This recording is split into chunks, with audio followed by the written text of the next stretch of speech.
الجبه كما قلت لك الاصل بربري، والزينه جات الزليزيه. تو نحكيو على الزليزيه التونسيه. شوف يا سيدي، احنا كان نعملوا مرشات ونورات، وتطورت المرشات ولت زليزيه، والرشمه الزليزيه هذه راهو في الاصل الاصيل اندلسيه. اندلسيه بحته. من تقريبا 5-6 قرون دخلت تونس، والتوانسه طوروها. هي كانت في غرناطه، في غرناطه. اي سبحان الله. تاع الزليز يقولوا. تاع الزليز. وسيدي بالقاسم الزليزيه وهنا بحذانا. ولي صالح في 9 ابريل هو اللي يصنع في الزليز. فالزليزيه بالنسبه الى دايور الزينه نتاعها زينه الزليزه، كعبه زليز، فهمتني؟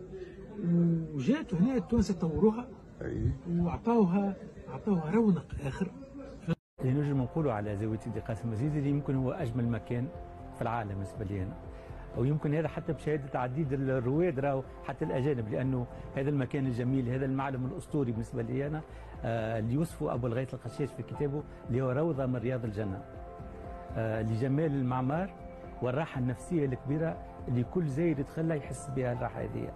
المعلم هذا اللي صاحي به ابو الفضل قاسم بن احمد الصدفي الفاسي. سيدي قاسم ولا ابو الفضل كان خزاف، جاء من المغرب من اصول اندلسيه واستقر في الفتره الحفصيه في البلاد التونسيه في هذا المكان الاستراتيجي.